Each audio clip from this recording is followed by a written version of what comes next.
ایک ولیجر، گاؤں کا رہنے والا بدو انسان، یہ سواری پر سوار پیارے آقا صلی اللہ تعالی علیہ وسلم کے پاس آیا، پیارے آقا علیہ الصلوۃ والسلام کی بارگاہ میں حاضر ہوا۔ وہ دیہاتی عرض کرتا ہے کہ یا رسول اللہ صلی اللہ تعالی علیہ وسلم، میں ایک ولیج میں گیا تھا، وہاں کے رہنے والے یہ مسلمان نہیں تھے، مگر وہاں پر ڈرائینس تھی، قحط سالی کا سما تھا، تو میں نے ان لوگوں سے کہا کہ اگر تم اسلام قبول کر لو گے، مسلمان ہو جاؤ گے، تو اللہ تبارک و تعالی تمہاری اس مشکل کو آسان کر دے گا۔ اس طریقے سے یا رسول اللہ میں نے ان لوگوں کو ترغیب دلائی، اور میرے ترغیب دلانے پر ان لوگوں نے اسلام قبول کر لیا، وہ سارے کے سارے مسلمان ہو گئے۔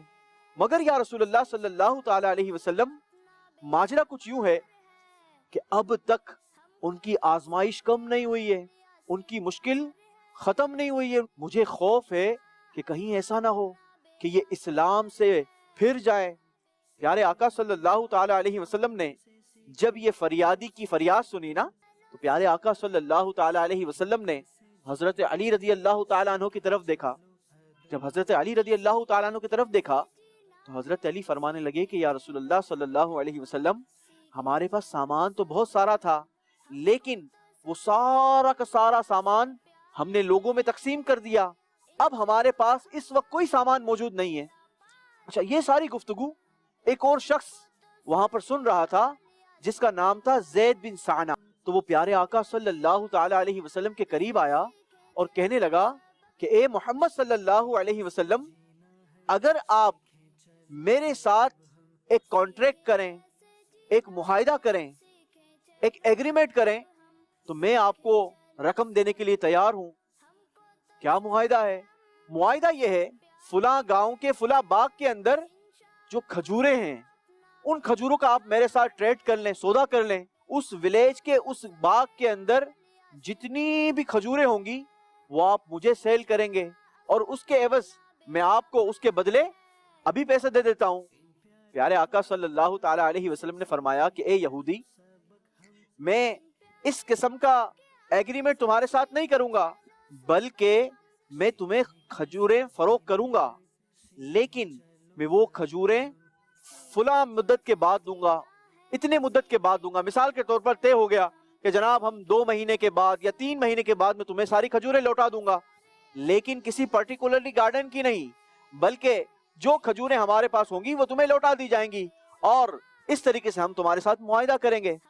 وہ زید بن سعنہ راضی ہو گیا، اور اس نے 80 مسکال سونا پیارے آقا صلی اللہ تعالی علیہ وسلم کو دے دیا کہ ٹھیک ہے، آپ یہ سونا لے لیجئے، اور اس کے بدلے مجھے اتنی کوانٹیٹی میں کھجوریں اتنی مدت کے بعد لوٹا دیجئے گا۔ اب یہ سونا جب پیارے آقا صلی اللہ تعالی علیہ وسلم کو دیا گیا، تو پیارے آقا صلی اللہ تعالی علیہ وسلم نے یہ سارا کا سارا سونا اٹھا کر اس آنے والے ولیجر کے سپرد کر دیا، اور کہا کہ یہ سونا لے جاؤ اور ان لوگوں کی مدد کرو تاکہ ان کی پریشانی کے اندر، ان کی مشکل کے اندر تھوڑی کمی آ جائے۔ پیارے آقا صلی اللہ تعالی علیہ وسلم تو بڑے کریم ہیں نا، بڑے شفیق ہیں۔ آپ کے پاس کوئی فریادی آئے اور نہ سن کے جائے، ایسا تو ممکن ہی نہیں ہے، بلکہ ہمارے پیارے آقا صلی اللہ تعالی علیہ وسلم تو سائل کو عطا کرتے ہیں، بن مانگے عطا کرتے ہیں۔ وہ شاعر کہتا ہے نا، یہ دربار رسالت ہے، یہاں ملتا ہے بن مانگے، ارے نادا یہاں دامن کو پھیلایا نہیں کرتے۔ یہ تو وہ دربار رسالت ہے۔ اچھا، اب جس نے وہ گولڈ دیا تھا نا، زید بن سعنہ، اب وہ انتظار کرنے لگا کہ کب یہ ٹائم پورا ہو اور کب میں پیارے آقا صلی اللہ تعالی علیہ وسلم کی بارگاہ میں جا کر اپنا مال واپس لوں گا، جو ہم نے ایگریمنٹ کیا ہے اس کے بدلے کھجوریں واپس لوں گا۔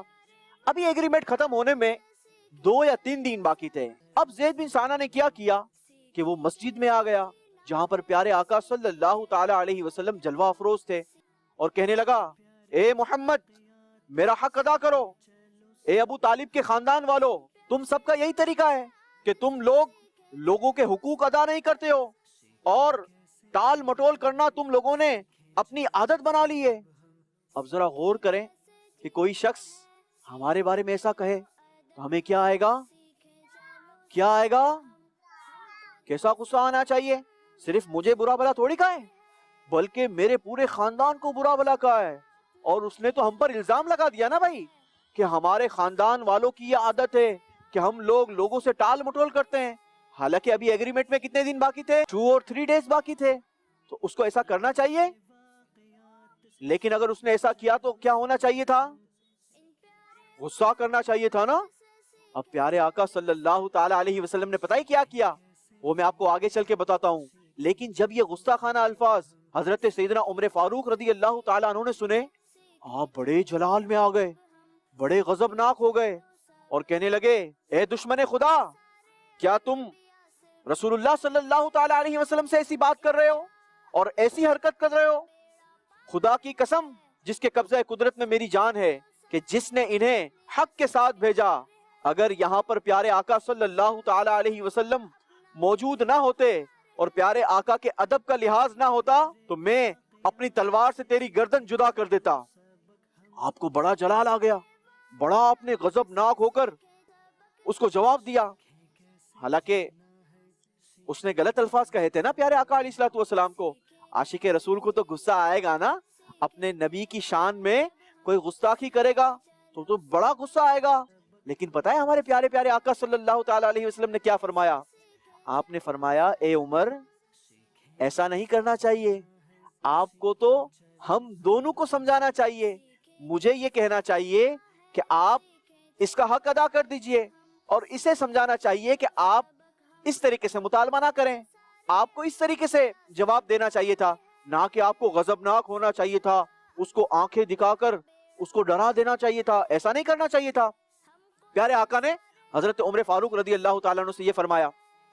اب پیارے آقا نے حکم دیا کہ اے عمر اب آپ ہی جاؤ اور اس کو جتنی مقدار میں کھجوریں دینی ہے نا اتنی مقدار میں کھجوریں دے دو، اور سنو 20 سا کھجوریں زیادہ دے دینا. یہ ہوتا ہے سا، 20 سا کھجوریں، یعنی ایسے 20 بار بھر کر یہ اس کو زیادہ لوٹا دو، اسے کہتے ہیں سا. اب حضرت سیدنا عمر فاروق رضی اللہ تعالیٰ عنہ کو جب پیارے آقا علیہ الصلوۃ والسلام نے حکم دیا، آپ زید بن ثانہ کو لے کر چل دیے اور اس کو ساری کھجوریں واپس لوٹا دی جو ایگریمنٹ تھا، اور 20 سا کھجوریں پیارے آقا کے حکم پر زیادہ دے دی. تو زید بن ثانہ کہنے لگا کہ اے عمر یہ مجھے زیادہ کھجوریں کیوں دے رہے ہو؟ یہ 20 سا کھجوریں مجھے ایکسٹرا کیوں دے رہے ہو؟ یہ تو میرے کانٹریکٹ میں نہیں تھا، یہ تو میرے معاہدے میں نہیں تھا.